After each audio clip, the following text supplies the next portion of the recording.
December 30th, 2020. That webinar touched the issue of healthcare sector resilience on the climate change and the COVID-19 pandemic. In particular, the good practices in renewable energy and the plastic waste management were presented by doctor, hospital administrator, NGO leaders, and Renewable Energy Foundation experts.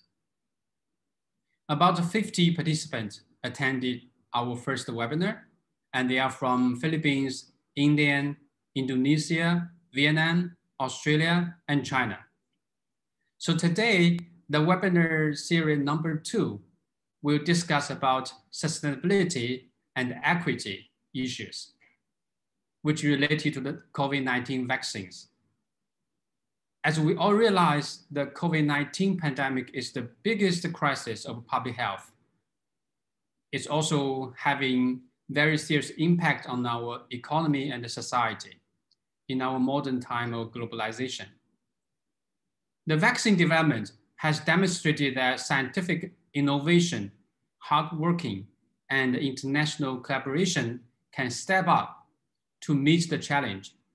When millions of people across the globe receive their shots, we are approaching a bit closer to the end of this pandemic. However, due to various challenges, such as national income disparities, decision preferences resulted from political accountability, organizing and distributing issues related to the first universal vaccine campaign in our global scale. The vaccine have been preferred, accessed by rich countries and their populations. Obviously, our failure in addressing the issues on equity of vaccine access may jeopardize the world collective action against this virus.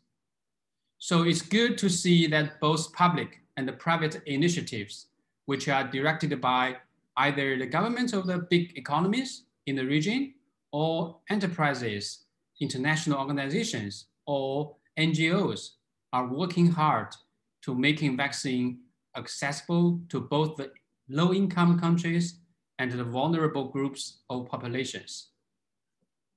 In addition, the pandemic and the vaccine campaigns have produced a big side effect: massive medical waste dominated by plastic stuff. So how to tackle this typical sustainability challenge is also very important to all of us. Sustainability of vaccine waste and equity of vaccine access are different, but relevant. The relevance is like the vulnerable people, such as the waste workers or the poorest communities, may have higher exposure to the virus due to their working and living conditions, but they often have no good and prompt access to vaccines. In today's webinar, we will touch these two issues respectively. First, equity, then sustainability. In the following 2 hours, my colleagues, Ms. Sweta Narayana, our AAC member from India, and Mr. Roman San Pascal, Executive Director of the Healthcare Without Harm Southeast Asia, will work with me in facilitating this webinar. Again, we appreciate all of you participating in this event. Especially, I want to give thanks to our speakers for their commitment and contributions. Now, it's my honor to introduce our first keynote speaker, Professor K. Srinath Reddy. Professor Reddy is the president of the Public Health Foundation of India, PHFI in short, and formerly headed the Department of Cardiology at All Indian Institute of Medical Science. Under his leadership, PHFI has established 5 Indian institutes of public health in different regions of the country to advance multidisciplinary public health education, research, health technologies, and implementation support for strengthening the health system in India.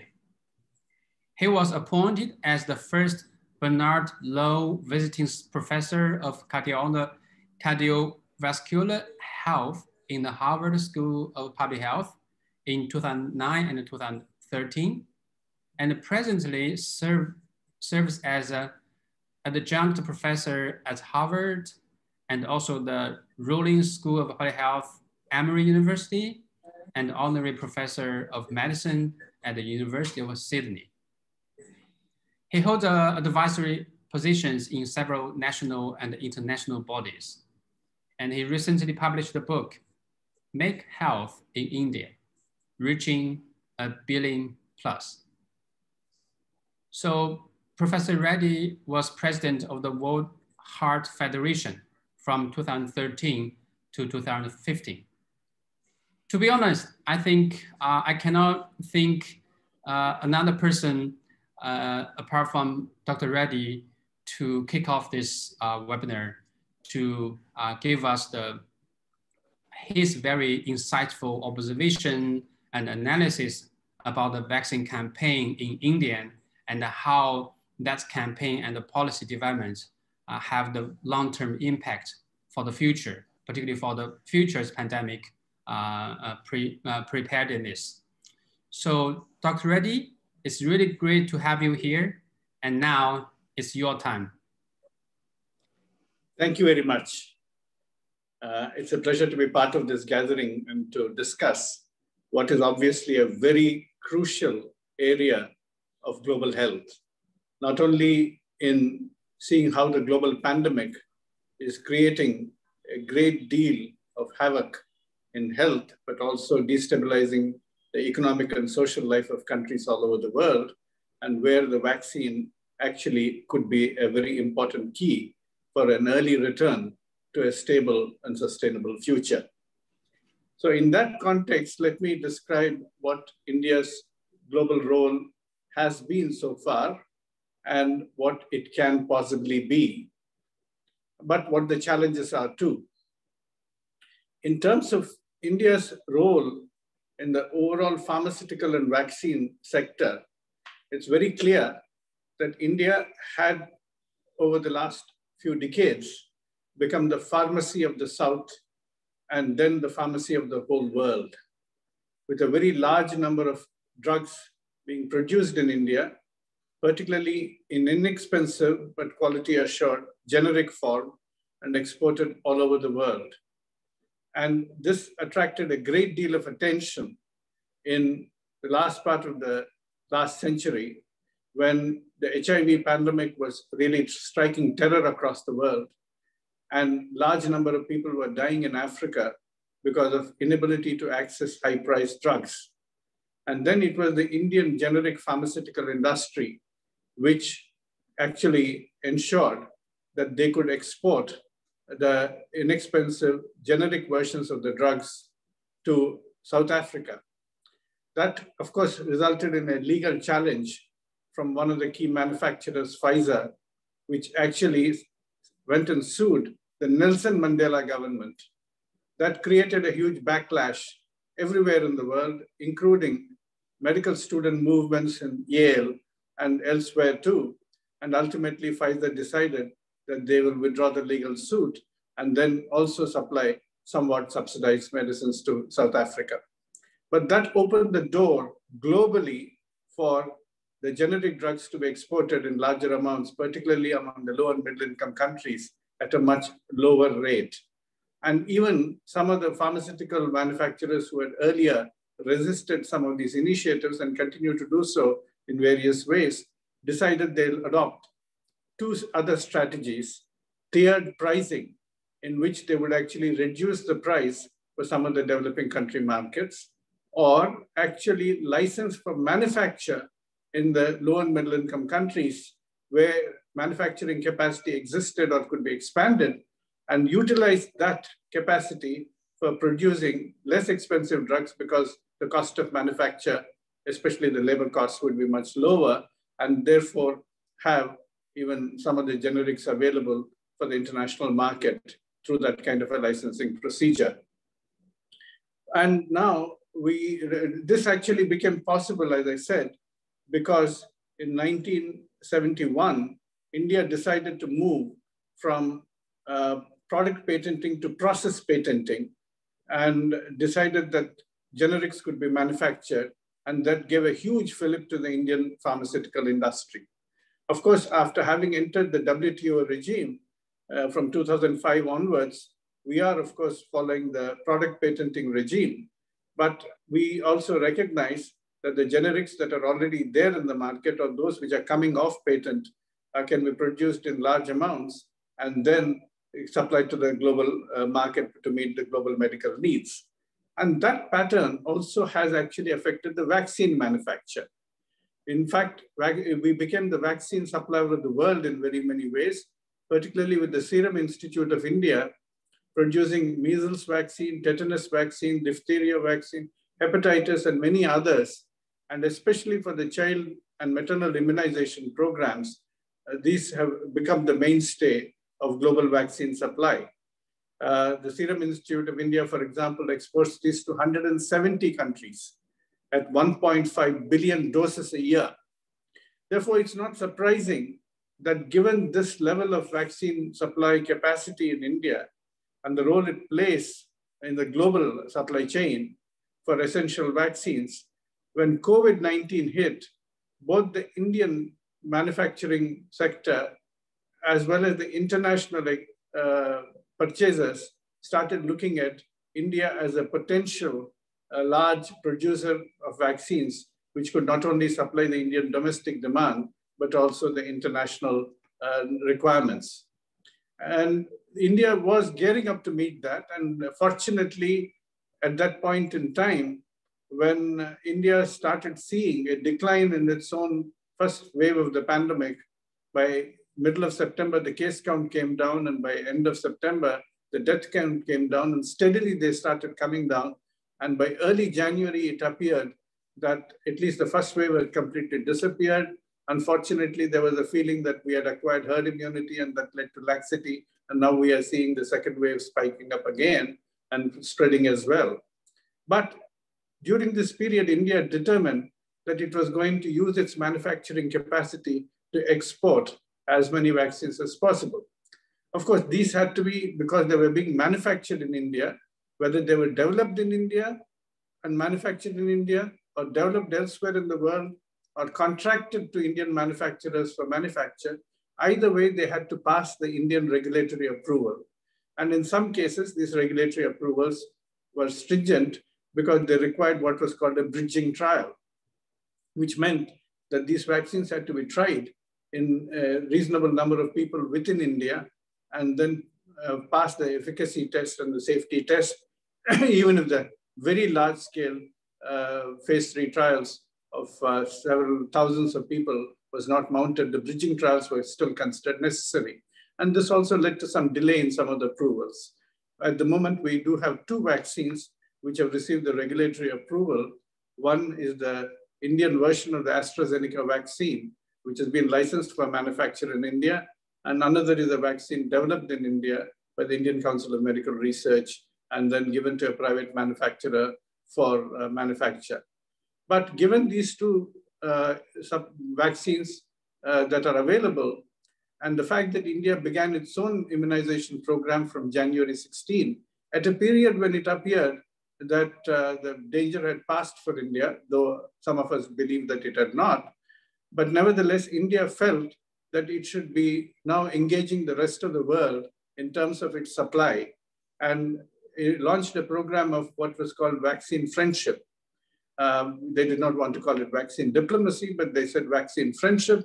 And they said, we will have a large amount of our supplies go into the international market in 3 forms: grant aid, as well as, the gesture of friendship. Secondly, commercial exports permitted. And third, also supply COVAX for using the COVAX channel to supply some of the low and middle income countries. So by end of March, 64.4 million doses were exported, out of which 10.4 million doses were as grant, 35.7 million doses for commercial exports, and 18.2 million for COVAX.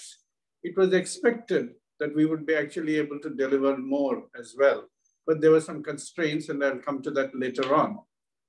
But India is still committed to supplying COVAX and also supplying the rest of the global requirements.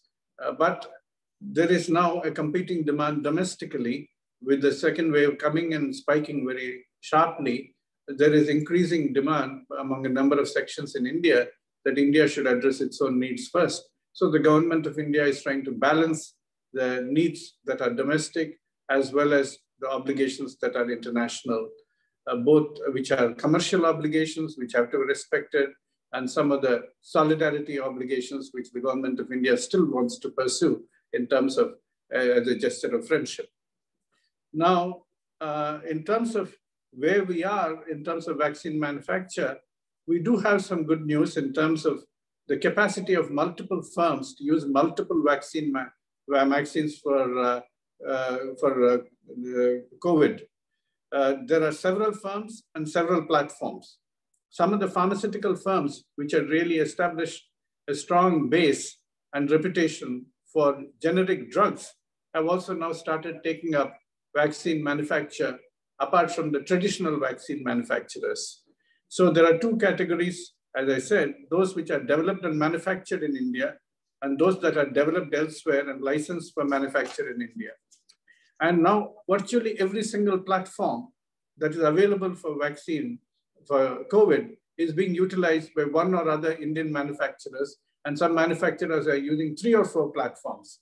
And these are the virus vector platform, the virus vector vaccines, which are classically like AstraZeneca, which use a virus carrier to deliver the payload of the code for the spike protein.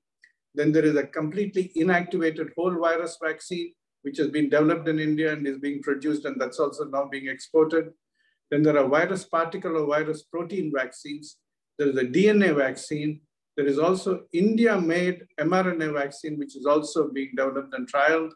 And then, of course, you are having the new generation of mucosal vaccines, which can be inhaled or sometimes ingested. And these can actually provide protection through additional generation of IgA antibodies apart from the IgM and IgG antibodies. And therefore, being secretory in nature, they can prevent even the virus from settling into the respiratory tract and prevent infections rather than just prevent severe disease as a result of infection. So apart from the systemic vaccines, we now are having mucosal vaccines which are being produced in India, developed in India, are being trialed in India, but they still have to wait for the trials to be completed. But once these vaccines come in, and if they do pass muster in terms of the trials and get regulatory approval, they can really transform the situation because of the ease of administration. Most of this will not require 2 doses. They can be given to children. So it is possible that in the latter part of 2021, we'll see a much more transformation in the nature of vaccines being administered as well. As I said, a number of pharma companies are adapting for vaccine manufacture. For example, the Russian vaccine, Sputnik vaccine, which has been developed. Of course, they're doing it also in other countries. They're manufacturing in other countries. But in India now, they have about 7 manufacturers already lined up, and I'm told they're aiming for even more manufacturers to come in. And 850 million doses of the Sputnik V vaccine will be produced in India this year through these 7 manufacturers. So that again is going to be available not only for domestic supply, but for international supply. But there are a number of other vaccines which are also knocking on the door, both in terms of the phase 3 trials being just initiated or phase 2 trials being completed, and they will all line up before the regulator from May onwards. So we are expecting to see that there will be much larger amount of vaccine production in India, which will also enter the international supply chain. And the advantage, of course, is that many of these vaccines can be stored at room temperature, that do not have forbidding cold chain requirements, and they'll become eminently affordable and also easily operated by health systems in low and middle income countries. So the Serum Institute of India, for example, says that it can raise its capacity to produce the AstraZeneca vaccine to 100 million doses of that vaccine per month, which means it can easily surpass 1 billion doses in a year if it is allowed to rear up its capacity, and it's looking for some financial investments to do that.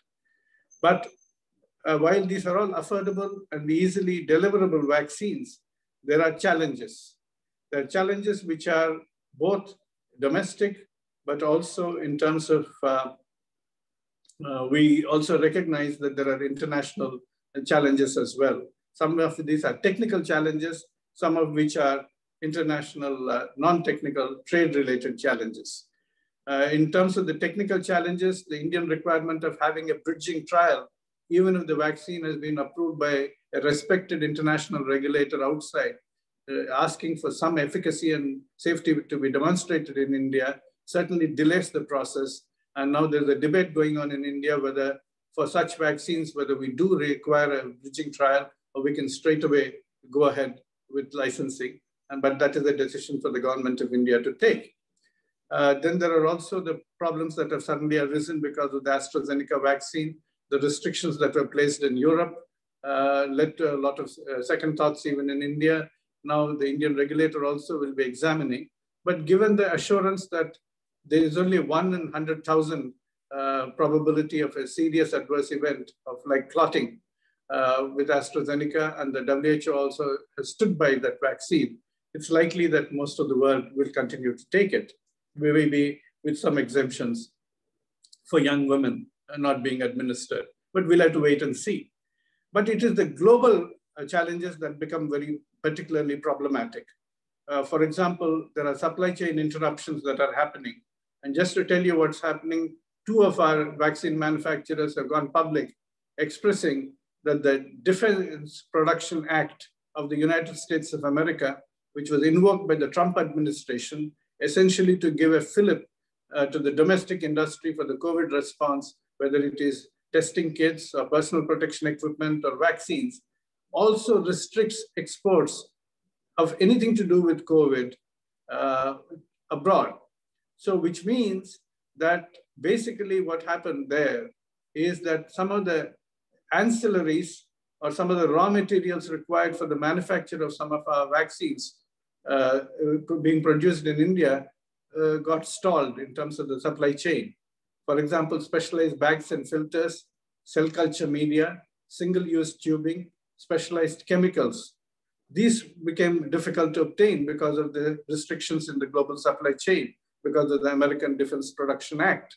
And unless we ensure that some of these barriers are removed, even the Indian capacity for production of vaccines will be greatly curtailed because of some of these challenges of some of the very simple ancillaries that are required. Now, the other problem, of course, is that the whole issue of patents comes in very strongly here, even about the vaccines themselves and about other technologies required for COVID response. India and South Africa had proposed that because of the COVID issue, the 20-year restriction on patents that has been put in as patent protection must be relaxed and removed in order to meet the global pandemic. While 57 countries had supported it, the high-income countries had resisted it, and of course the pharmaceutical and vaccine manufacturing sectors in the high-income countries fought tooth and nail to prevent it, but it's coming up again in June. It is absolutely important that we put pressure because this is a global pandemic. It's a global threat that requires a global thrust to counter it, and patents cannot stand in the way of an efficient and equitable global response. Therefore, we have to make sure that the India-South Africa proposal gets a favorable consideration. Of course, the newly elected head of the World Trade Organization says there's another way out, that the manufacturers from high-income countries can license producers in low-income countries for manufacturing. That is being done anyway right now, but we at least should look at how best it can be increased in terms of ease and efficiency, and see that manufacturing capacity in low and middle income countries can be utilized optimally for the global response. But I believe even the patents issue should still be on the table. So we must recognize that we have seen vaccine nationalism in very many ways, even when there is an unprecedented global threat, which has not been seen for a century. We are seeing vaccine nationalism in production. We are seeing vaccine nationalism in purchase, where high-income countries are cornering stocks much more than they need. We are seeing vaccine nationalism in supply chain restrictions. And we need to overcome all of these if we have to use Indian capacity or capacity elsewhere in the world for manufacture of vaccines and their adequate supply into the global supply chain. We must recognize that countries cannot be cocooned, and they still expect that they will remain safe, because no country will be safe till every country is safe.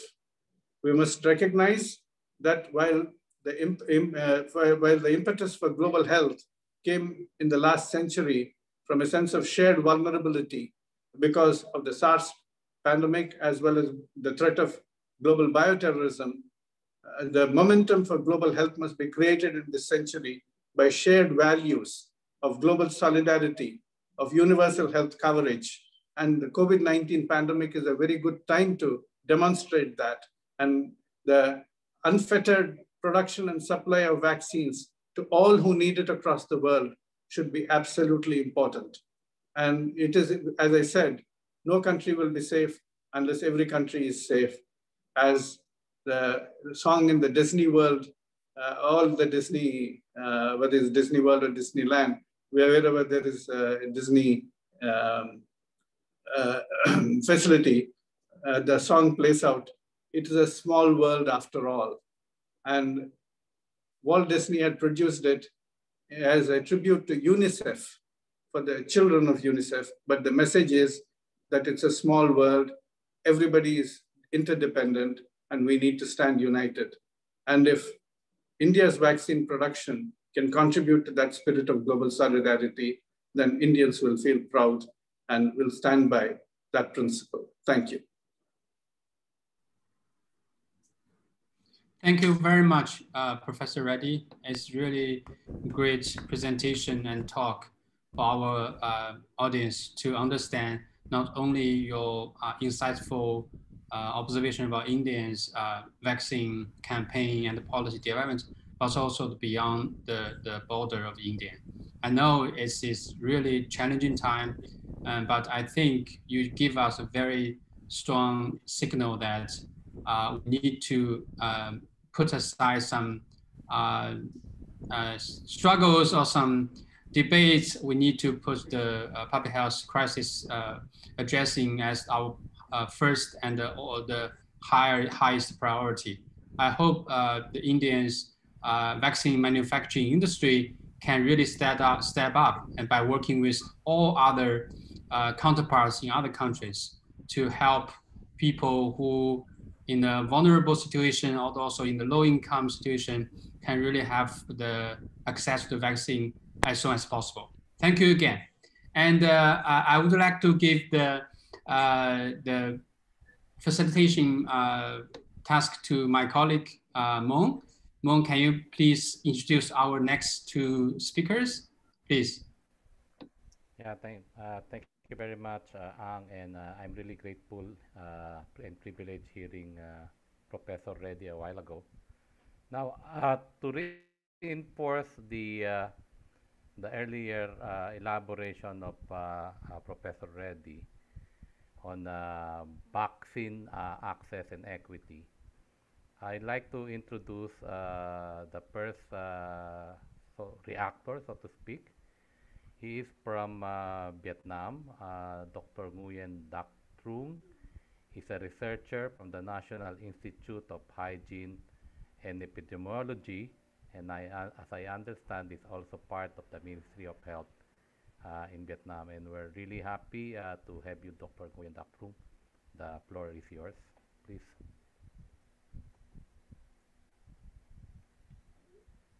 Good afternoon and good evening to everybody. Thank you for the introduction. My name is Nguyen Dak Trung. I work for the expanded program on immunization. It's in the National Institute of Hygiene and Epidemiology. So for today's talk, I would like to speak on the COVID-19 vaccination in Vietnam. So first of all, I would like to update with you briefly on the COVID-19 situation in Vietnam, the updated to today, information to today. So up to today, in nationwide, we have 2,659 COVID case, and among them we have 39 deaths, and in recent days we don't recognize the new case, and we don't receive the report from locality the case in the community. The new case only from the isolation area, isolated area that prevented by the government servant, and cannot cannot spread the disease to the community. And now I would like to talk about the vaccination.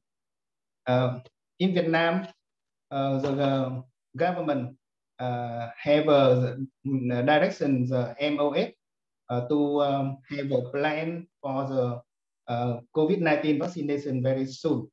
And MOH coordinate with Gavi, the COVAX facility, and so looking for the vaccine resource from different manufacturers. However, the situation that the vaccine to Vietnam in 2021 is still limited. In our plan, we plan to have enough vaccine for at least 80% of the population in the nationwide. It's estimated of around 150 million doses. And with the work with the Gavi, the COVAX facility, the COVAX facilities, and we receive the information from UNICEF that with the COVAX facility, they can provide us 16% of the dose for 60. They can provide us a dose for 60% of the population. It means around 14 million. However, for 2021, they can receive, in the first plan, they can provide 4 million and 4.1 million. However, for the situation now in Vietnam, we have received 2 shipments and 1 shipment from COVAX. The first shipment is from the one local company received AstraZeneca vaccine with very limited number, only 100 and more than 100 dose, 100,000 dose. The first shipment is arrived Vietnam in late of February. And the second shipment from COVAX facility arrived Vietnam on the 1st of April. We received 811,000 doses. So it means that up to now, we received nearly 1 million doses. For the immunization, according to the direction from the government, we plan to do the vaccination to the priority people groups, and starting by 8th of March, we start the vaccination to limited group of people. First, work government staff in the front line against COVID-19. They can be the people. They can be people working in health facility where check the COVID case, and also they can be the people, the member of the group, the force work against the COVID in the community. They can include the military working in the isolated area, and so they can be the police in the frontline workforce. And up to now, 55,000 those people is vaccinated with the first dose of AstraZeneca vaccine. They are in 17 provinces in our total 63 provinces. So very limited, and around one-fourth of the province in the country. And we now already received 800,000 dose of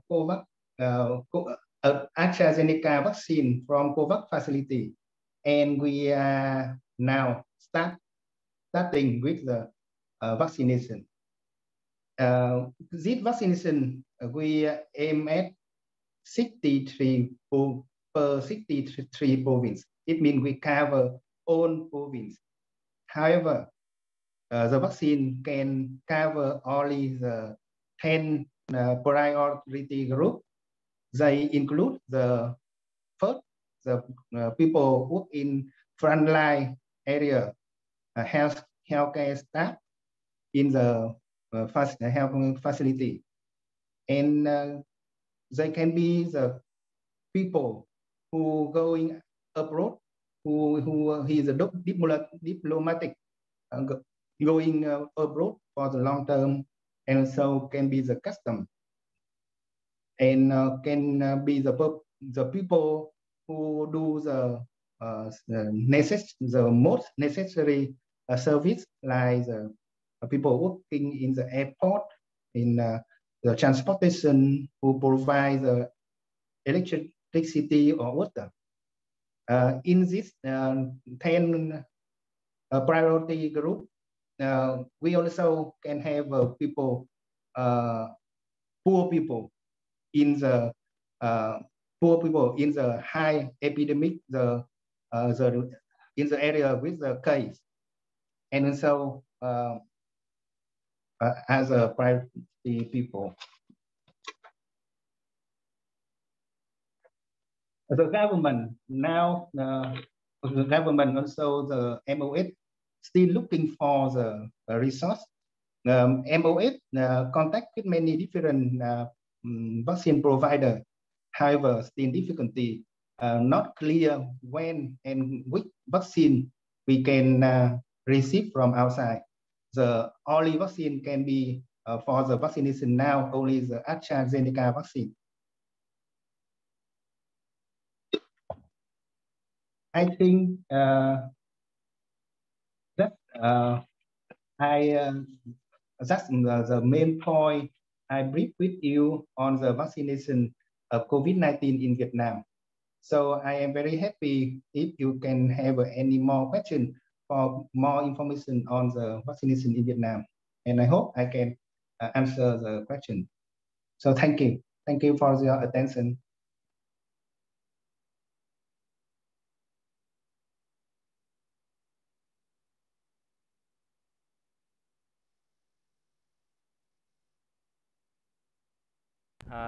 Thank you so much. Ang, shall I introduce the next speaker? Yes, yes, please. Because after the next speaker, we will have a Q&A session. So, okay. And then we can give our three speakers the chance to interact with our participants. Thank you. Thank you. Thank you, Dr. Nguyen Doc Trung. Now I'm also happy to call to give the perspective from Indonesia, one of our key leaders in the Asia Advisory Council.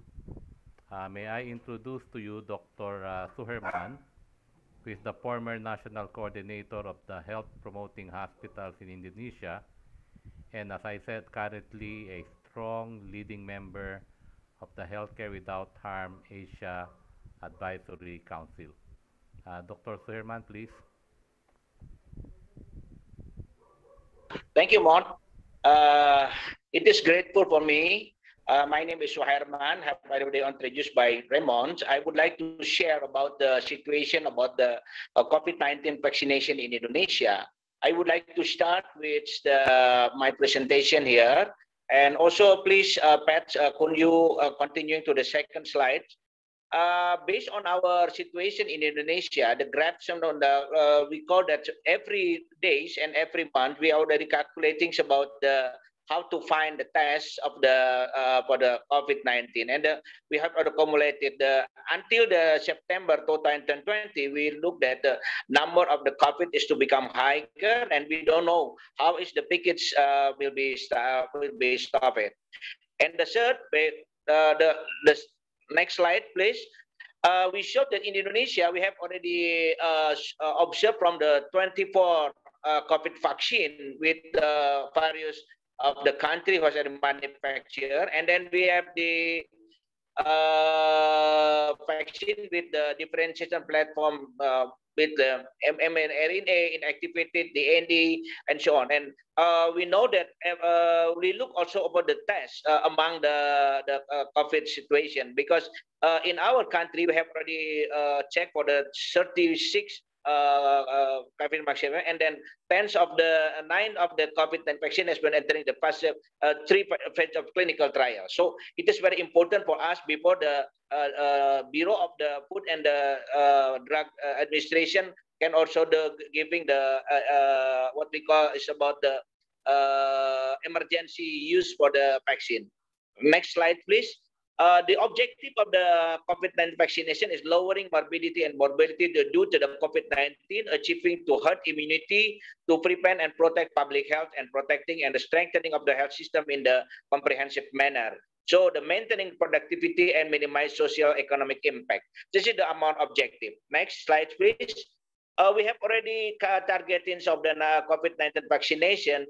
We have already calculated among the 160 billions of the people should be been vaccinated between the 18 of 80 to the 68, and then we need maybe for the 320 billion the doses should be attended, and we have already separate about what kind of the target group would be a good vaccine. Look in the next slide. You see the vaccination plan based on the target per month. So we have already divided into the place, and also the we started from the health center staff, and also on the health facility, hospital, and so on. The next slide is if we look some about the vaccine distribution and network in distribution pathway. So it is an important thing. Why? Because our archipelago is quite wide, and we also keep it distribution and pathway should be clear, and then we would like to make the efficacy and the efficiency of the vaccine to become more higher.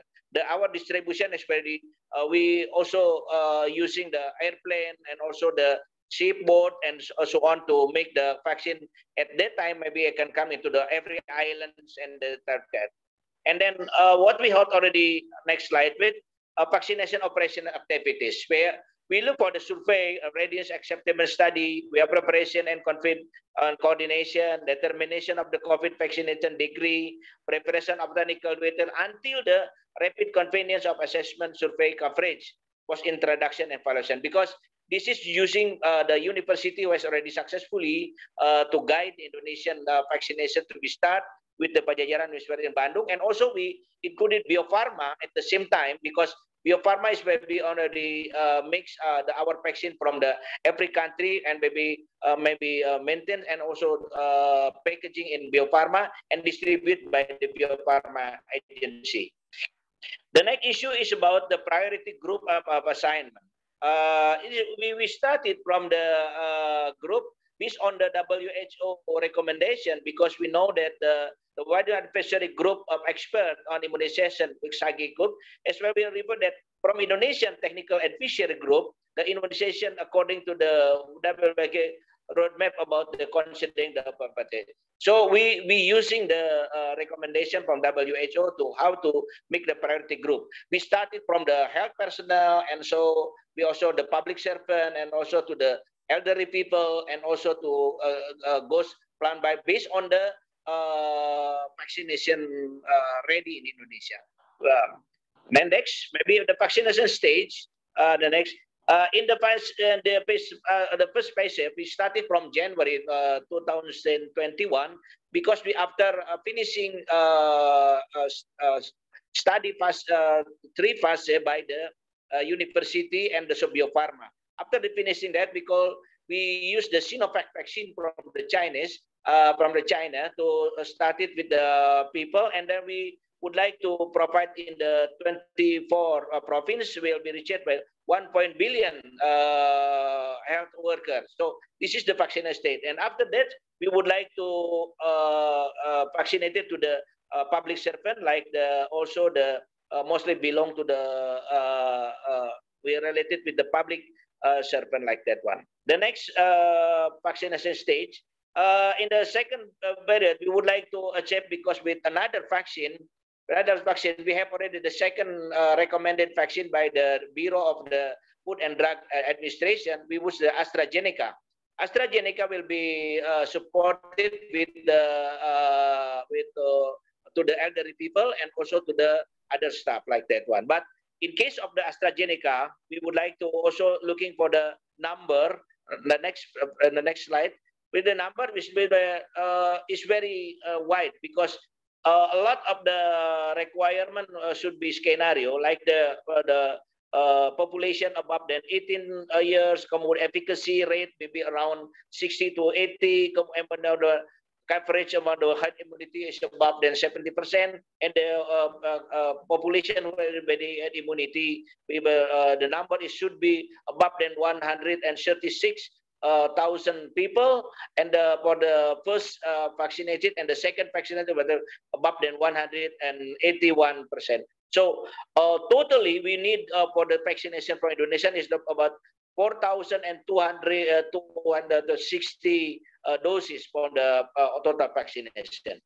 And we also the next special receive and lodging is also we host because so many access for the next slides, please. So many access because so many people should be vaccinated. We has already open system for the everybody can showing about the national identity card, and then we can also goes to the system, and then the system is very standardized, and then everybody can access and waiting for the what time they have already to go to the health facility. So there is no crowding community around the vaccination phase. Next vaccination fact in Indonesia, please. The stage of coronavirus vaccination in Indonesia begins in the early January and targeted maybe will be completed in the March of 2022.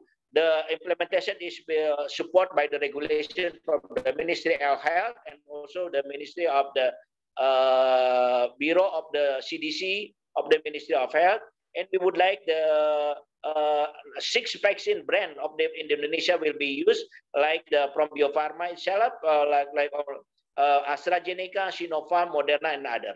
So the next implementation about we have already system how to implement about COVID vaccination in every part in Indonesia. We have 4 stable. Next slide, please.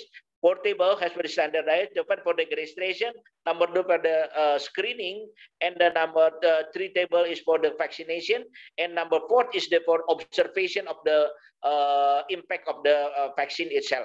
So it is maybe standardized into every part in our country, of the part of our province. The problem is the fact Indonesia. The next slide, please. There is an issue on the other, the fact of Indonesia. Maybe the number of the issue on the maybe one of the vaccine can be make accumulated from the blood clots in the blood vessel. Is some maybe decreasing the number of the mostly from the elderly people to come to the vaccination post, and then they will postpone until the so that one the targeted and also the realization of the vaccination in Indonesia quite low than before.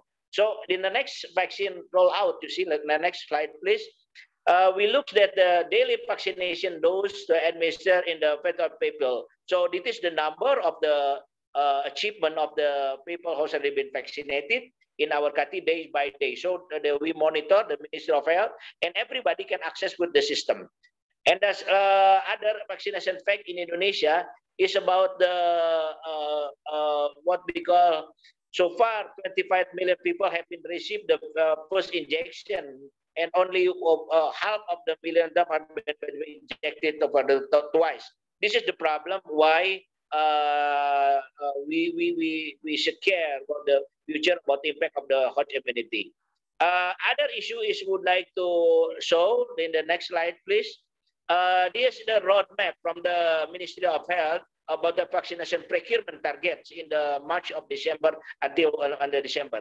This is the targeted about the every month and every doses, and also the it also need for the health facility supply.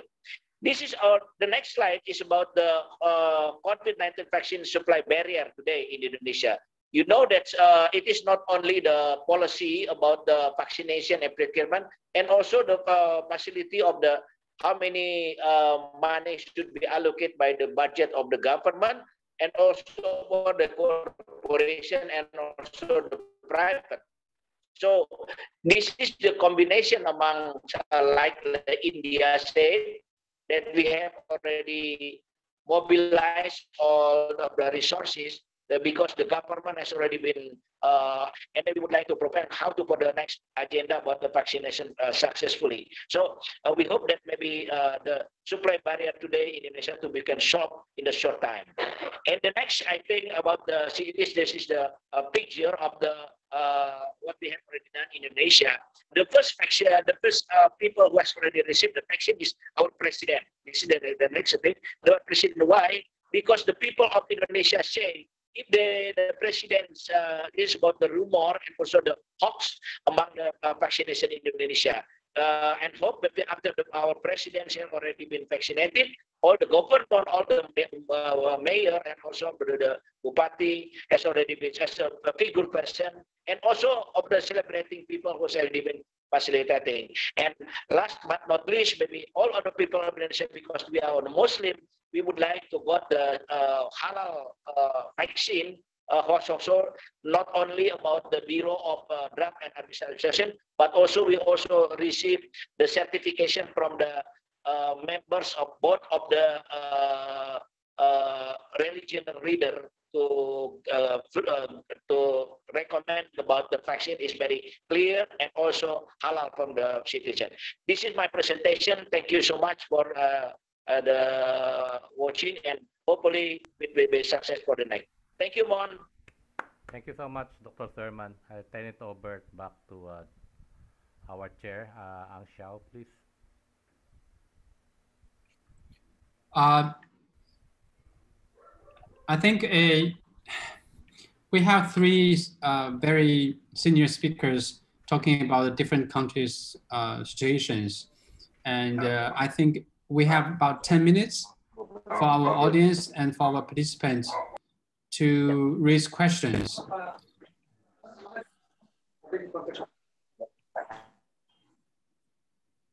So I saw, I just read the question, and this is from India, from Rima Banerjee. It's very heartening to know about the development and the execution plan of vaccination in Vietnam and Indonesia. So I would like to know how countries are prepared for the vaccine nation waste management at this stage, looking at the huge numbers, and the medical waste facilities have been already overburdening most of the countries. Yeah, this question will be relevant to our session 2. So I will leave this question for our speakers in the next session. And this session is about the equity of the vaccine policy and campaigns. So if you have those kind of questions, I would like to have you put into the chat box. And I want to ask our speakers one question respectively. So I will start from Professor Reddy. So Professor Reddy, you know, when more and more people have got their shots, and to encourage more economic activities, many countries are discussing about the digital vaccine certification or passports, but there have been a lot of debate surrounding the privacy and other issues.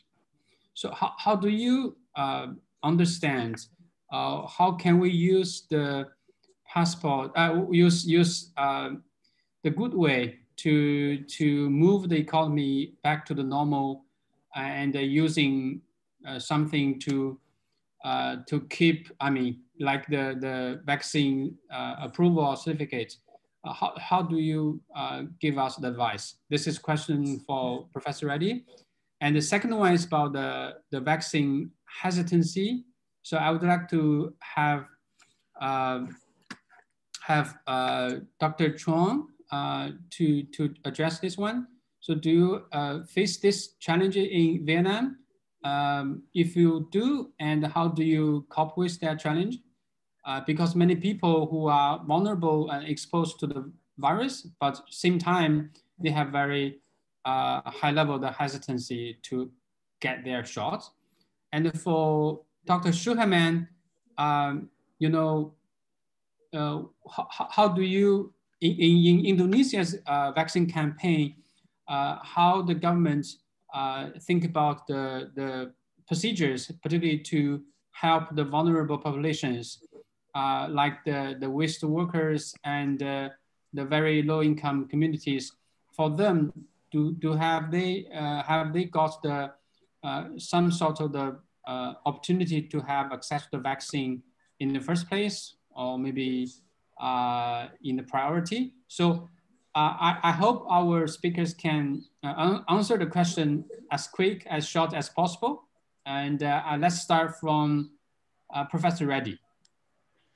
Well, as far as the vaccine passports are concerned, that is going to create a huge amount of inequality across the world, because the developed countries have cornered most of the vaccines and they're going to very rapidly vaccinate people.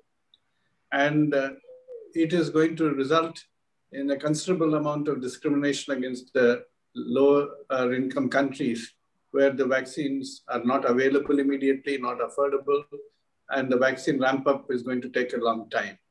Secondly, even scientifically, it doesn't fully make sense, because while we know that vaccine does provide protection against severe infection and death, it does not fully protect a person against mild infection as far as the systemic vaccines currently available are concerned.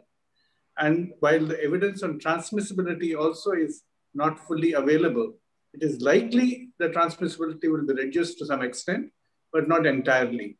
So to rely only on the vaccine passport, even on scientific grounds, is incorrect. I think the public health measures which we are enforcing universally, of masking and keeping a certain degree of physical distancing and avoiding crowding, those will continue across the world until much of the world is vaccinated, and till we have clear indication that the virus has been contained globally. I don't think we ought to be imposing vaccine passports. But just to give you a little supplement on the one factor that I didn't mention about equity in the Indian vaccine program, well, we are following the guidelines on the basis of essentiality of work as well as vulnerability of infection. And we are giving it to everybody above 45 years of age. The government is giving it free.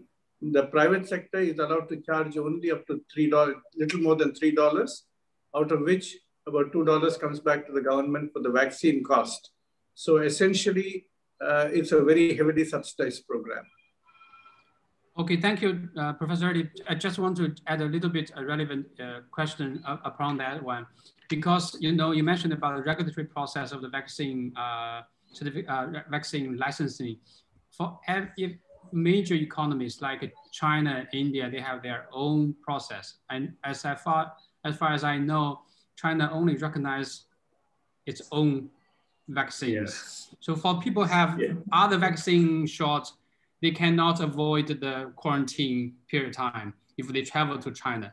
So how the common trust will be built up to help people travel and also help the economic activity coming back? Well, I entirely agree that this is an incorrect policy.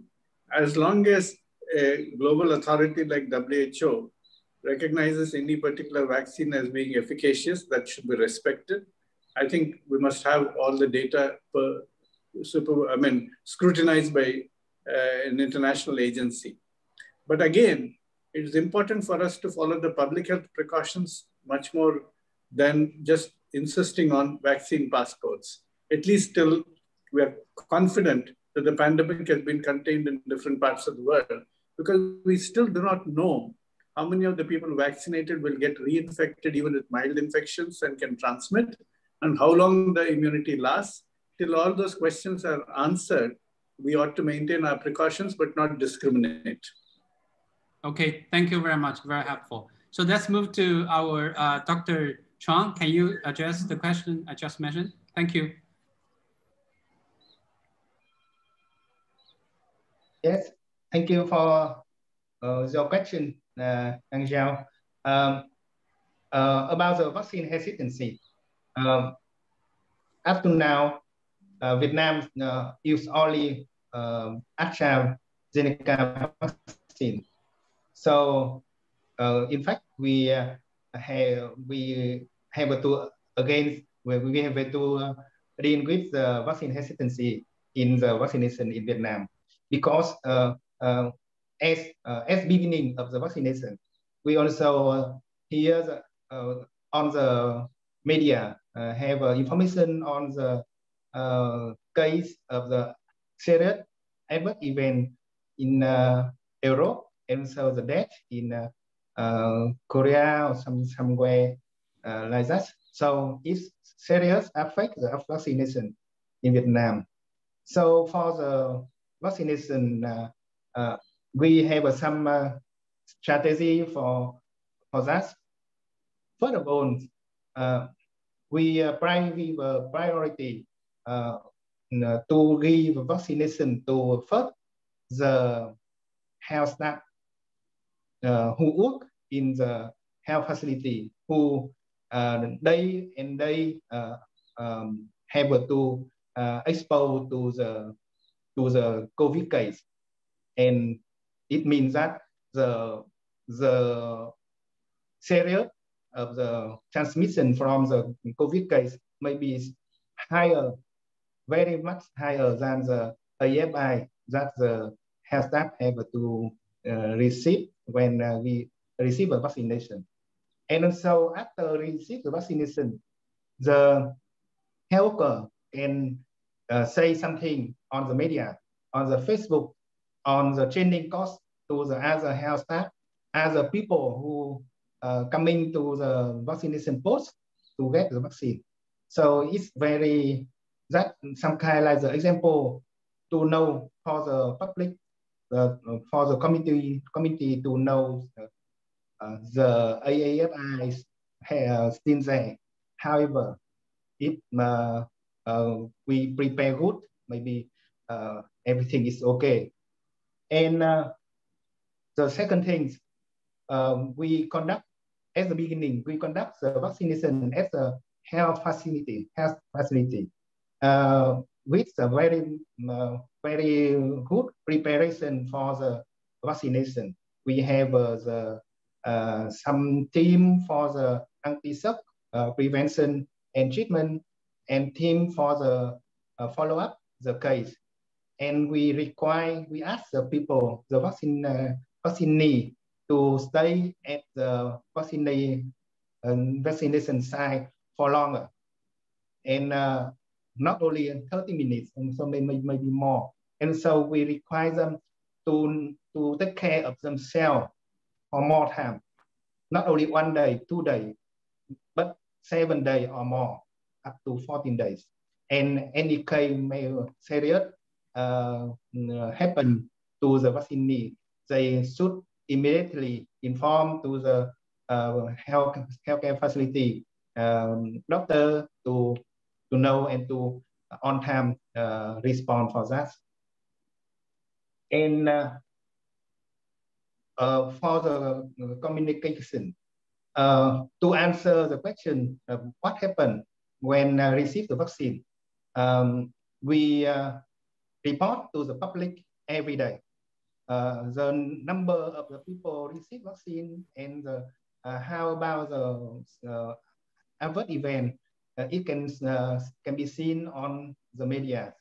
And as the ex-province, we have the causality assessment group that they can very quick do the investigation with the serious AFI case after the vaccination and respond and leave out the causes of the case.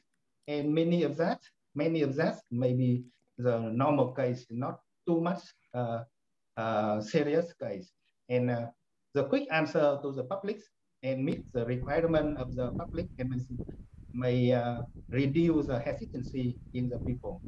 However, we also prepare with the hesitancy when it can expand the vaccination to the other group, especially for the people who are older than 65 years old, or the people with the with some disease. So at that time, so maybe the similar strategy like this can be applied in order for the on time and successful response to the serious adverse event case, and so on time respond to the media. So okay. I think that's the main point. Yeah. Thank you, Dr. Jung. Very helpful. Thank you for your answering the question. I hope your work regarding the vaccine campaign in Vietnam can have more product benefits to the population. I just need to adjust the time because we are running after the schedule. So I will move the question to Dr. Shuhaman into the last part. The second session is Q&A. And because that question is also related to the vulnerable population, which includes the waste workers, and so it could be connected with the waste challenge of the vaccine campaign. So let's go to the session 2. I will give the facility role to my colleague Sweta. Sweta, can you please introduce our next keynote speaker? Thank you very much. Thank you, Ang. And just continuing the momentum from the interesting session that we had in the first half, I would like to introduce the next session and the keynote speaker.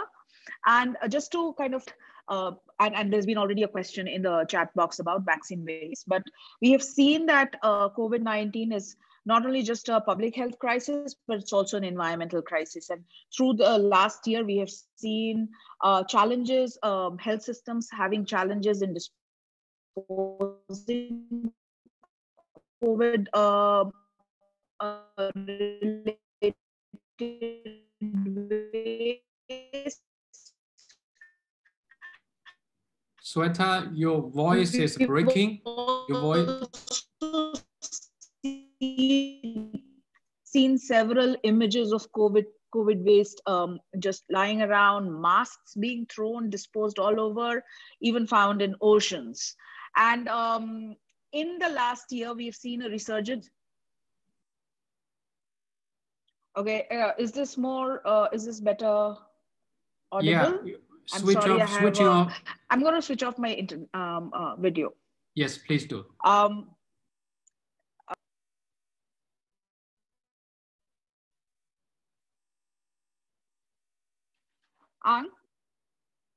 Okay, yeah, I'm sorry about that. It's okay, keep going. I'm sorry about that. So it has been a challenge, and now with the vaccination drive and the fact that majority of the population in all nations will be potentially vaccinated, and for health professionals, it's important to understand the safe disposal of vaccine waste and also how to minimize harm. And for this, again, I cannot think of any other expert better than Dr. Ruth Stringer. Just a quick word about Dr. Ruth Stringer before I give the floor to her. Dr. Stringer is an international science and policy coordinator for Healthcare Without Harm. She's been working with Healthcare Without Harm for over 10 years, coordinating work on waste, but also providing expertise on chemicals, pharmaceuticals, and procurement. She's a member of the International Solid Waste Association Healthcare Waste Working Group, a technical advisor to the Africa Healthcare Waste Management Project organization, and advises on waste management policies internationally.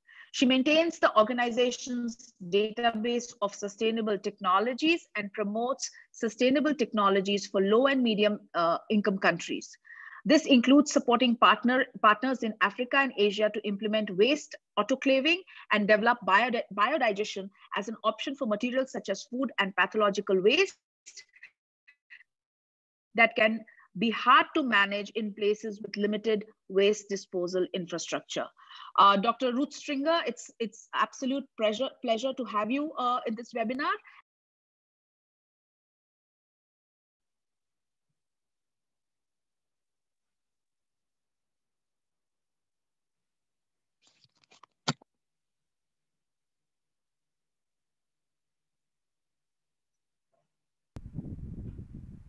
Go ahead, Ruth. I think you can start. Thank you. And thank you for the introduction, Shweta. It's my pleasure to be here today. Now, Pat is going to control the slides for me. Let me know, maybe I'll cut my video as well so that we can maintain the quality of the connection. So I'll turn my video off now, but thank you, just to make sure that we don't have any sound problems. So today I want to talk about the COVID vaccination waste and the hazards that's associated with it. I'm going to show some of the ways that it can be minimized, how it can be disposed of in a way that protects human environmental health. And I want to look a little bit further in the future so that we can imagine a zero waste immunization chain. Next slide, please. Okay, so what we're looking at now is the biggest mass vaccination campaign ever. We're starting to do tests on children and the safety of vaccines for children, but the focus has been on the adult population because they, particularly the elderly, are of course most affected. And since 74% of the global population is over 15 years old, and you're going to need mostly 2 doses, that if we assume that there would be no waste, going to need 11.5 billion vaccine doses to vaccinate everybody. And that is going to generate hundreds of thousands of tons of waste. The WHO COVAX is going to aim to produce at least 2 billion doses during 2021. But at the moment where we are, you know, we have some countries that have bought as many vaccines as possible, and they have a high vaccination rate. If we look down at some of the world, we have fewer than 5 doses per 100 people have been delivered so far, when ultimately, if COVAX is going to vaccinate 20% of countries' populations, we're going to need 40 doses per people. And we very impressed by the vaccination, the talk from the vaccine experts so far. And I want to stress on the importance of equitable distribution, because the mathematical models say that if we were to do things more equitably and target those most vulnerable people first, rather than just the high income countries, we could actually halve the number of deaths from the vaccine, from the virus. Next slide, please. So let's turn to back to the vaccination and the waste. And remember that WHO defines a safe injection as one as it does not harm the recipient, does not expose the provider to any unavoidable risks, and does not result in waste that is dangerous for the community. And since, of course, the community suffers from pollution and from the effects of climate change, these are factors that we really need to consider as well. Every phase of the vaccination is going to generate some sort of waste. Packaging produces pollution in its production disposal, for example, with styrofoam uses insulation. Vials are not hazardous, the vaccine is not hazardous, but you have broken glass which can cause injuries. The syringes themselves will cause needle stick injuries and could produce infection if they are contaminated with blood. Disinfectants will cause asthma, skin sensitization, and pollution from production and disposal. And if they are overused, we know that they can cause lung damage. During the Ebola outbreaks, we have scientific proof that the excessive spraying of chlorine caused people's lung damage. At the refrigeration and the cold chain, before we're getting the vaccines to place, we have fluorinated refrigerants, which are greenhouse gases. We have PVC in the wiring and dry ice that causes burns and has a suffocation hazard. And then with PPE, there's pollution in production and disposal. We have seen in the last year, the global demand for PPE more than doubling. And we've all seen examples of the problems with PPE being wrongly disposed of. We see it on the street and it's building up in the seas and affecting wildlife as well. And then there's the other hazard that we don't always think about with waste, which is counterfeiting and illicit reuse. We've seen examples of PPE being collected to be resold, and with the huge value of the vaccines, things like packaging and vials will be sought out by criminals who wish to reuse them or use them as templates for creating counterfeits. And of course, receiving a counterfeit vaccine is going to be not only potentially directly dangerous, but leaves people open to the dangers from COVID. Okay. Next slide, please. So at the beginning of the outbreak, what we saw was people overreacting to waste. Countries, including places like Italy and China in the early stages, classified all waste from COVID patients as infectious. And this resulted in an increase in waste of 5- or 6-fold and completely overwhelmed existing systems that were adequate for normal healthcare waste management. And so healthcare without harm from the beginning, along with the World Health Organization and other experts who have experience from Ebola and other similar outbreaks, we've all been giving the message that the systems which protect us from waste infection during normal times are also protective for COVID. So what we need to do is to strengthen existing systems rather than change them. And there's no need to stop our recycling and so on. So we need to make sure that we're minimizing waste, making sure that wherever possible products are reusable. We need to reinforce our waste segregation, not change it, and not overclassify or overpackage waste. We don't need to double and triple bag. We don't need to spray bags with disinfectant. We need to provide the right PPE, of course, but not too much. We need to use needle cutters to reduce the volume of waste. Regarding incineration, it's very important that we avoid this. There is no technical reason why vaccination waste needs to be incinerated. In fact, because needles and vials, the glass, don't burn, what you're doing is you're generating, in fact, an ash which is not only hazardous, but now has more of that physical hazard and cause injuries. We need to continue to avoid toxic substances from PVC to the fluorinated refrigerants and avoid the unnecessary use of disinfectants. We need to protect our workers. We need to prioritize healthcare workers and waste workers for COVID vaccination and provide them with all of the safety equipment that they need. And then we need to think about the polluter pays. This can be, this is a fundamental building block of modern environmental protection, but sometimes it's interpreted in the wrong way, in that the end user needs to bear the cost of waste disposal.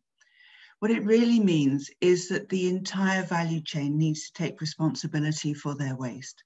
So that manufacturers need to be engaged in designing their products so they don't generate waste, and participating and sharing the costs of disposal. And this might be helping to set up recycling for their products, involving in take-back campaigns, and of course, redesigning them to minimize waste. Next slide, please.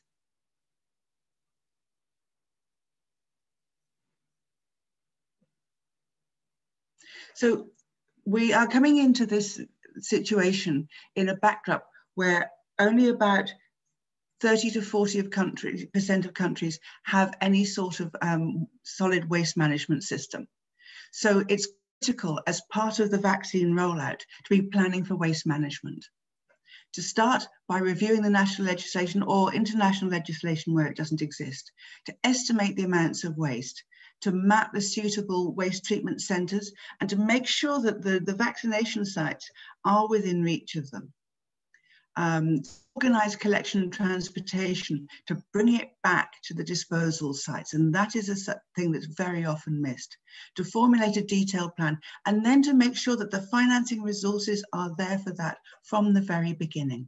Next slide, please.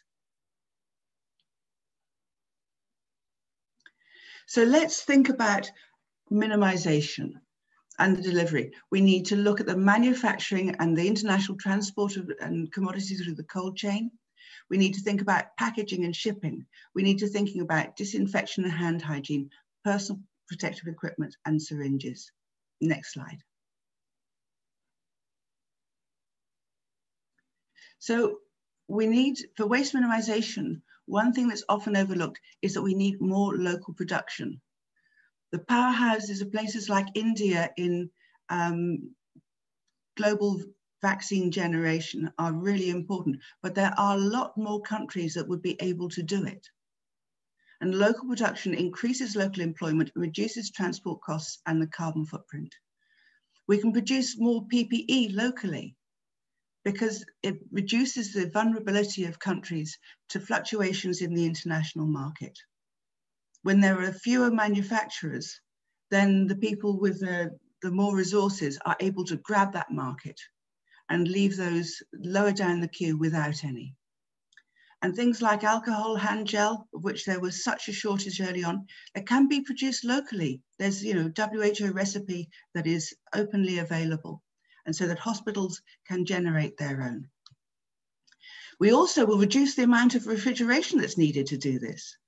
But we do need to improve the cold chain because 25% of vaccines are degraded in transit. And that's ordinary vaccines, not just the COVID vaccine. So we improve that, we improve everything. Next slide, please. Packaging is going to be non-toxic and it needs to be reusable. Pfizer are asking their shipping boxes to be returned, but partly that because they have these valuable tracking devices in them, but also for sustainability reasons. This needs to become the norm. At the moment, we're using multi-dose vials. Some of the doses, vials, or even having 15 doses.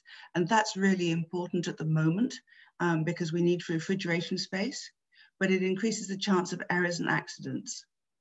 So in the longer term, we may be able to move towards these oral vaccines, which avoid the syringe waste, and to integrate boosters with other vaccine programs, so we can reduce the amount of total vaccinations needed. Next slide, please. Disinfection and hand hygiene. You know, we need to, we have soap and water. We know the virus is vulnerable to that, and alcohol-based, you know, those should be the choice. You can use refillable dispensers to reduce packaging waste, and avoid the use of these highly toxic disinfectants. I've even seen proposals to put disinfectants into packaging. It is completely unnecessary and needs to be avoided. Next slide, please.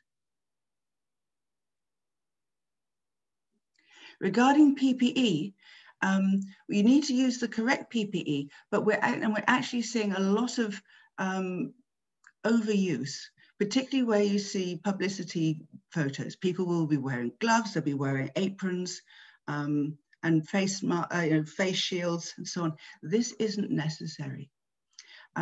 This is a table from the forthcoming fact sheet that Healthcare Without Harm is producing on PPE for vaccination, and it just gives us, you know, that things like gloves are only needed in special circumstances. Most of the time, you're going to need a mask and access to hand hygiene, but that is all. Next, please. Syringes, we can reduce the waste there by using things like low dead space syringes, which allow more doses from multi-dose vials. But at the moment, we don't have manufacturing capacity for that. So this is something that needs to be generated in the future. This is going to be a long-term campaign to vaccinate everybody. We could perhaps, you know, go to pre-filled syringes to reduce the waste, but that will require more refrigeration space, and that's something that's going to happen in the future.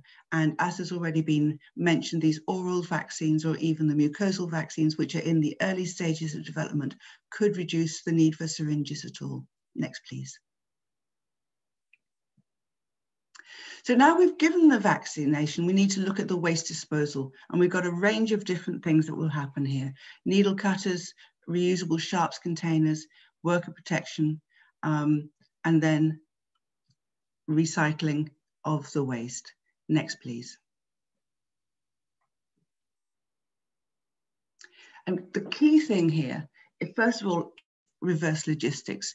Most vaccine programs don't pay to get the vaccination materials to the vaccinator, but don't incorporate any thought, any planning or resources to bring it back. And that's why the planning and seeking the correct resources is so important. So once you've got to your waste, you need to segregate it, maintain that segregation, because the PPE and syringes should be classified as infectious waste, but that is all. Vaccine needle cutters are really important because although most syringes from vaccine programs are going to be reusable, few have inventory prevention features. And when you cut the needles, you can release the volume of waste. And using these reusable sharps containers, they're much 3 times as many syringes into an autoclave, cutting the needles and using these these larger reusable sharps containers rather than the standard yellow boxes. Next, please. So here you can see one of the larger reusable sharps containers in use, and this is why they're so efficient, because they fit directly into the autoclaves without any wasted space. They're also lockable, and so they're safe for transportation, to bring the waste back from the smaller places where they may be given, back to somewhere central where they can be treated safely. And you know, we don't, because we have no organic material really associated with them, we can store them for a longer time than would be normal with infectious waste. Next, please. One of the great advantages of this, I mentioned climate, but if we manage to avoid incineration and go to steam treatment for this, we can have a massive reduction in the carbon footprint. These are from experiments that we've done in Nepal a few years ago. And burning the waste, it's mostly plastic for the syringes and cardboard and so on for the packaging. You end up with a huge carbon footprint on the left. On the right, you see that we've got the carbon footprint for the electricity for autoclaving. And in Nepal, where we were doing the experiments with their largely hydroelectric power, it was very small. But even if you look at a different country where you're using more fossil fuels to generate the electricity, then we were looking at 15 to 20 times less carbon footprint to autoclave than to recycle, than to incinerate or to burn in the open. Next, please. Recycling, I've mentioned counterfeiting, so it's vital that we make sure that everything is sent to somebody secure, or it is shredded or vials crushed, at the point of use, but still we have value for this. It's not a huge value. You're looking at maybe $100 for the waste from 100,000 vaccinations, but it's still a value and it reduces the cost of disposal. So we can multiply that. Next, please. So to look at and again, with our experiments that we've done, if you look at the costs of autoclaving and recycling versus burning, on the left two things you see here, burning in the open and burning incineration without air pollution control. The lower costs are the investment costs. So you see there's no investment in backyard burning. But when you look in the middle one, this is the investment. The extra investment in air pollution control makes burning with air pollution control by far the most expensive. And on the right, the two scenarios for autoclaving, the investment and operating costs are similar to the backyard burning and burning without air pollution control. But once you add in the money that's got back from recycling, the yellow line will show you that the overall cost of buying autoclaves, buying those reusable sharps containers is actually less than burning out in the open. Next slide, please. So I'm going to wrap up now because I know that we're short on time, but I want you to point you to some case studies that have happened. This has been done. People have been able to do large-scale vaccination campaigns without burning waste. In the Philippines, in 2004, the measles eradication campaign, almost 20 million syringes were disposed of without the need for incineration. We've done tests to show that how it can all be recycled. I've just showed you those some of those data from our work in Nepal. And more recently in Madagascar, hospitals with autoclaves were able to bring to assist in the disposal of syringes from another measles campaign. And so the waste was shredded for disposal, but recycling is possible. And so last of all, and this will be in the slides so people see, we've got further reading, various different sources of information for people that are planning waste disposal for vaccination. And we are also going to be bringing out very soon our own fact sheet on vaccination waste disposal and on the PPE needed for vaccination. So thank you very much for your time, and I'll answer any questions later if you have them. Thank you. Thank you so much, Ruth. You've been our most reliable resource person in terms of waste management. And once again, we need you here for the vaccine waste. To save time, I will now introduce the two reactors to Ruth's input, and they will show as well a local response and solutions on how to handle vaccine waste, whether at the community or probably even institutional level. The first one is an ally and a very dear friend, colleague in the Break Free from Plastic here in the Philippines. Tita Sonia, as we call her. Sonia Mendoza is the chairperson of the Mother Earth Foundation and has been an original or core member of Break Free from Plastic Network in the Asia Pacific. And after Tita Sonia, I will also ask the next speaker to proceed right away. And she is our Indonesian member for the Global Green and Healthy Hospital, Mr. Rizal Bari, who is an environmental health practitioner from the Ibnu Sina Local Public Hospital of Jurassic Regency in East Java, Indonesia. So may I ask Tita Sonia and then Mr. Rizal Bari to now present the response to Ruth's input on vaccine waste. Thank you very much.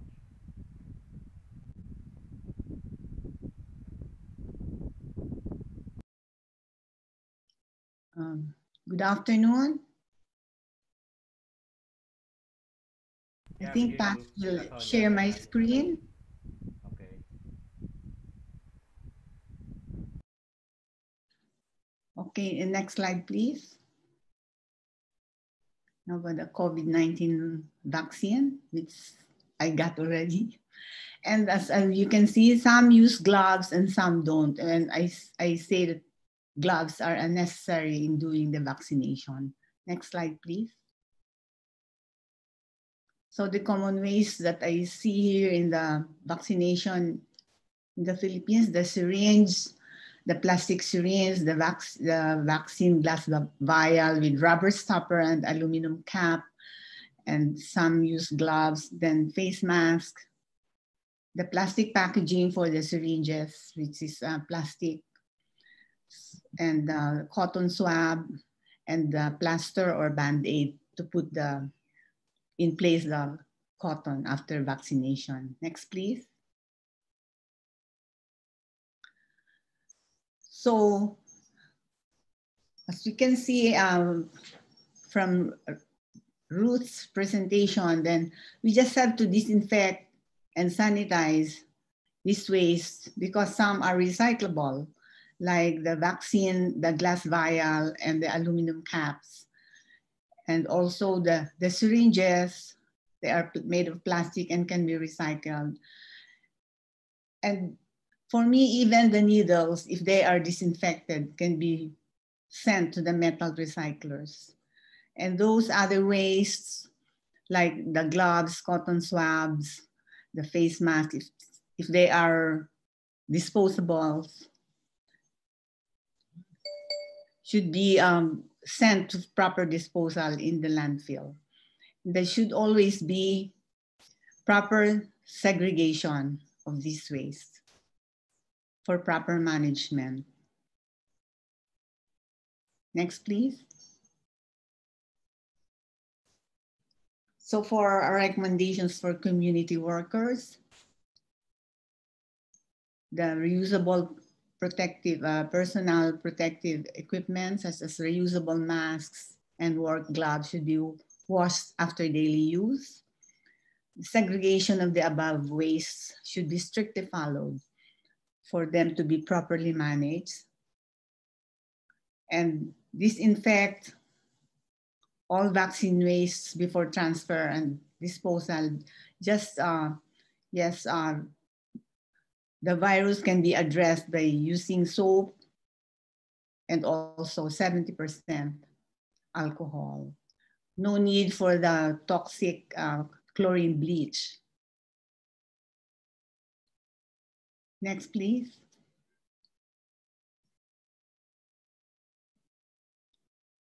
So our general recommendations, especially for waste workers, and especially for the users of the vaccines, the vaccination centers, there should be segregation of the above wastes, should be strictly followed. Otherwise, more waste will be produced because the recyclable waste will be mixed with the residual waste. We should set guidelines in safely managing, treating, or processing or transferring of the vaccine wastes.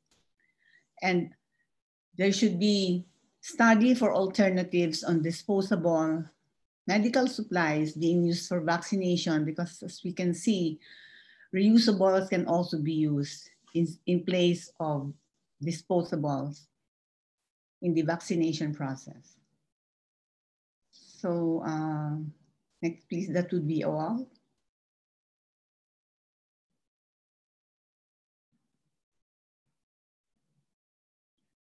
Thank you, Mon. Thank you so much, Madam Sonia. Now, can we, I was not being heard a while ago, so let me introduce again Tita Sonia, who is the chairperson of the Mother Earth Foundation and a member of the Breakthrough from Plastics. Now, the second reactor to root is the GGHH Indonesian member by the name of Mr. Rizal Bari, and he's an environmental health practitioner from Ibnu Sina Local Public Hospital of Gresik Regency in East Java, Indonesia. Mr. Rizal, please, it's your turn. Thank you.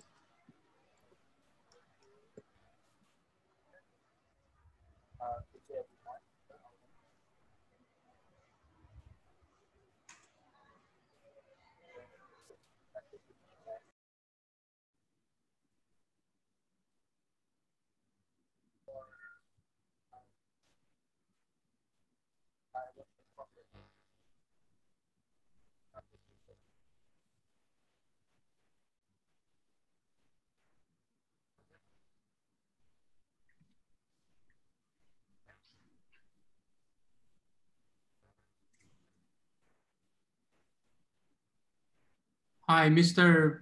Barry. Your voice is lost. We cannot hear you. Okay, can you hear me right now? Now it's good. Now it's good. Yes, we can hear you clearly. Go ahead.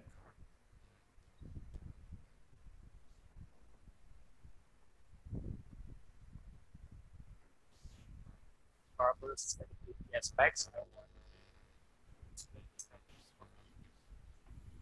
First is registration.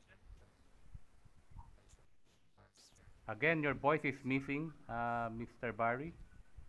We don't hear you. Can you hear me right now, Jen? Yeah, can you make it louder, please? Closer to the microphone. Can you hear me right now? If you can tune up your microphone volume so we hear you better. And then please proceed.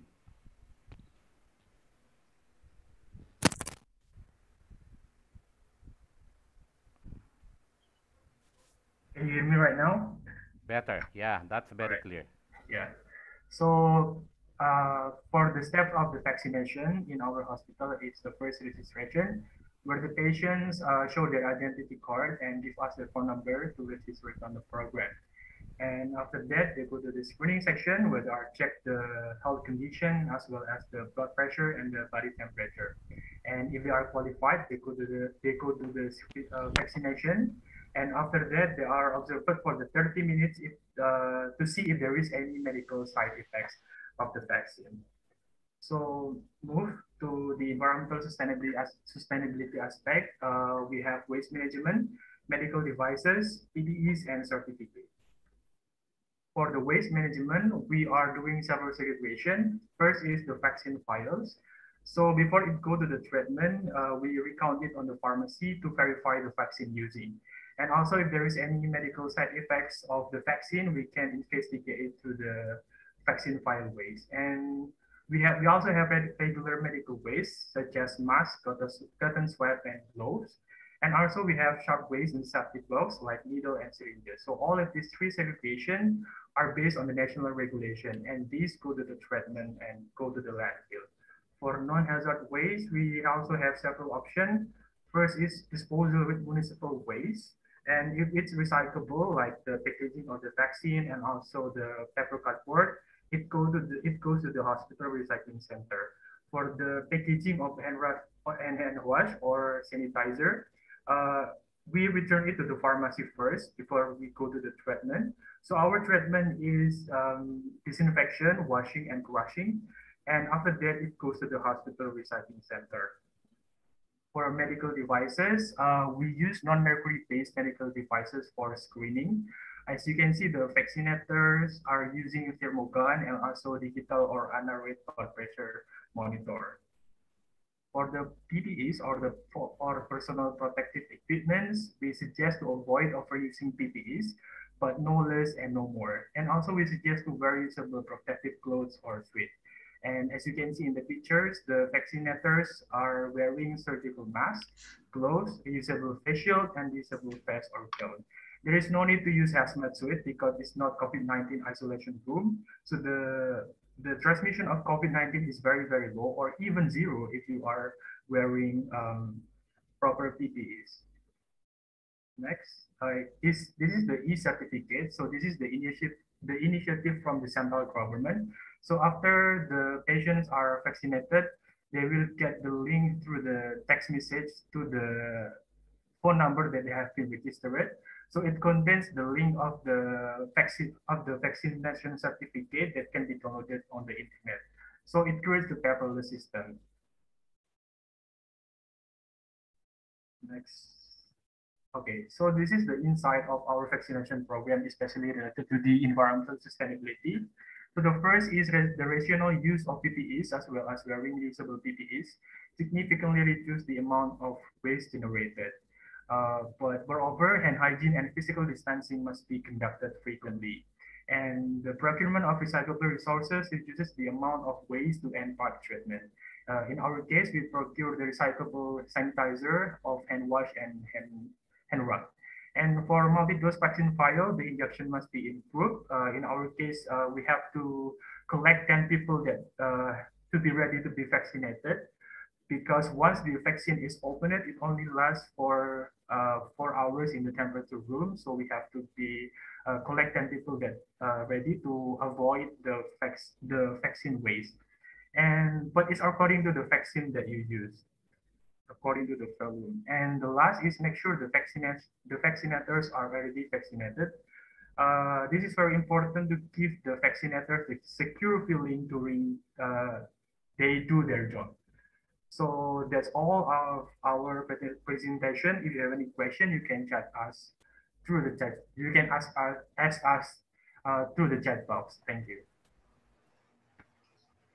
Thank you so much to Mr. Rizal Berry, and then as well as to Ma'am Sonia. I think we can now proceed with a quick question and answer for this segment. I hope everyone can hear me now. I've been seeing chat that I wasn't heard a while ago. There is a question here. Maybe let's make this public route with the question of Rima and your response in the text, that the syringe and needles definitely has to be sterilized as they have to be attenuated virus. So I have apprehension about what Ma'am Sonia was suggesting. This is from Rima. Ruth already responded. Ruth, can you elaborate? And then I'll ask Sonia as Certainly. well to explain. Yeah, but only briefly. First of all, let's point out that most of the vaccine types are not attenuated virus. The mRNA ones have no live material. The Oxford vaccine is a virus that was already engineered to make sure that it can't cause disease. But even so, when we use the sterilization only for medical devices, that is where we use a test where you put in 1 million heat-resistant spores, and all, and those have to be all removed. It's sort of a 1 in a million is allowed to live. When we come to waste, the standard that is used internationally is 1 in 100,000. So we put in a test with 100,000 spores, and these all have to be killed. So we distinguish. So that's why we call it disinfection, because it's slightly different from the total sterilization that is needed for a medical device. You know, we only have to be able to handle this safely and to recycle it and so on.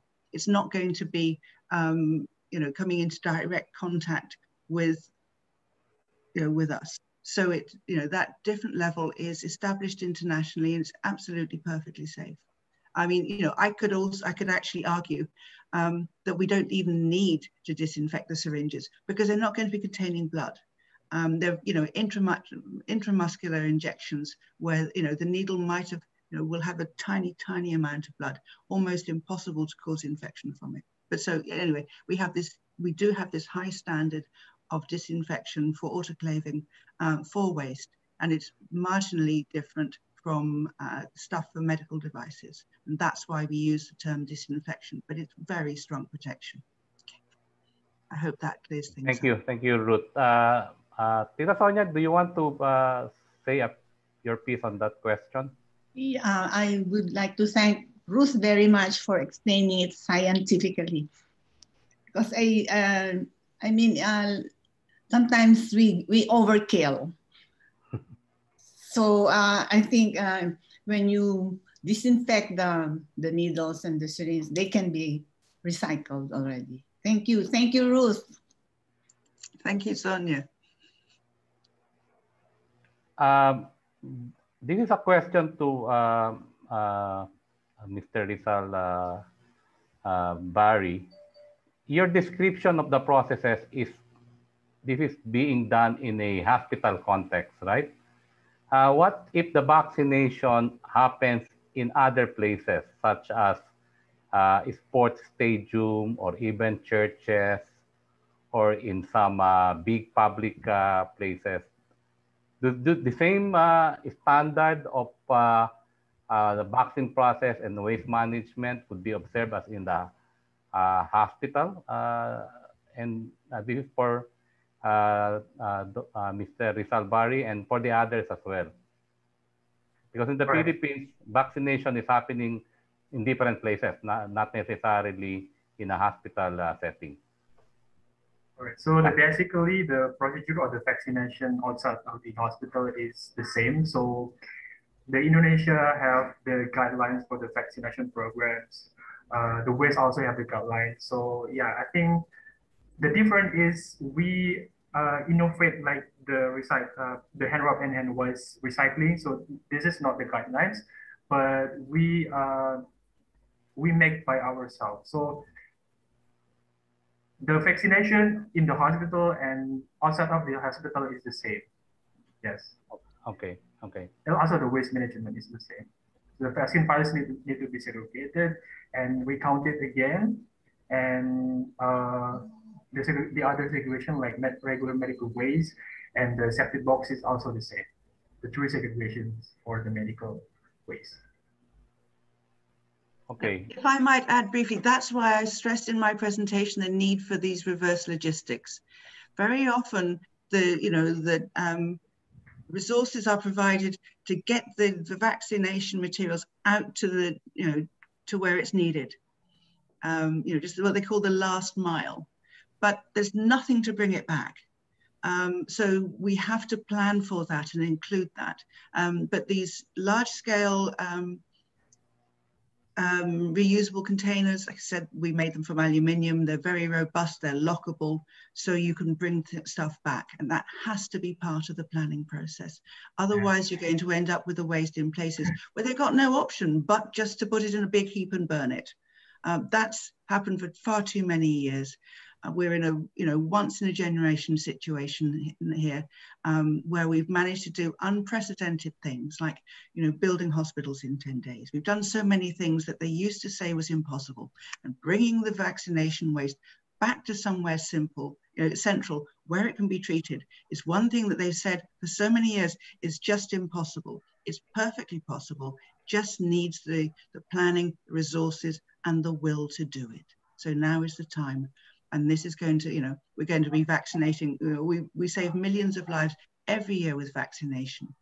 Now let's use this opportunity to make sure that we think through the entire process, bring the waste back, treat it properly, recycle it, and then we're going to have a long-term benefit, from this unprecedented campaign.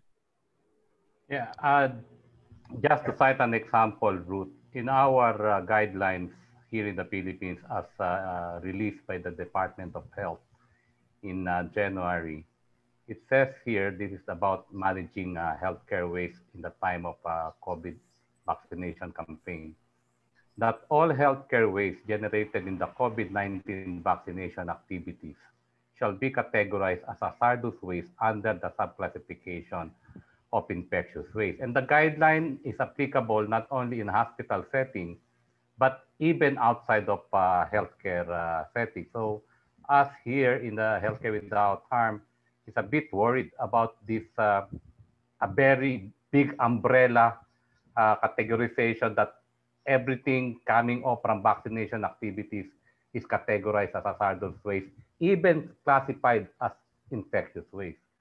So any comment on that from the resource persons? Yeah, Ruth, go ahead. Yeah, it's completely unnecessary. And it's going to start, if you've got a functional waste management system in the first place, doing something like that is exactly what's going to break it. And if you don't have a waste management, a functional waste management system, which many countries still lack, then you're just setting yourself up for disaster. The WHO recommendations on this, which are on the list of documents that I've said, make it very clear, you treat waste just the same for COVID. The procedures that were set up, for ordinary situations will work just as well for this virus. It's not a very strong virus. It won't last very long outside of the body. These procedures work for Ebola as well. They work for everything. So just apply the normal procedures, maximize your segregation, minimize your waste. That's the way forward. Thank you. Other thoughts? We're down to the last 2 or 3 minutes. So if other speakers would want to say the last message now, please, you're given the floor to speak as your closing remark. Mo, can we ask Dr. Schuherman to briefly answer the question I just raised in the first session, if he's still around? Yeah, Dr. Sherman, are you still with us? Can you answer the question raised earlier by Ang Xiao?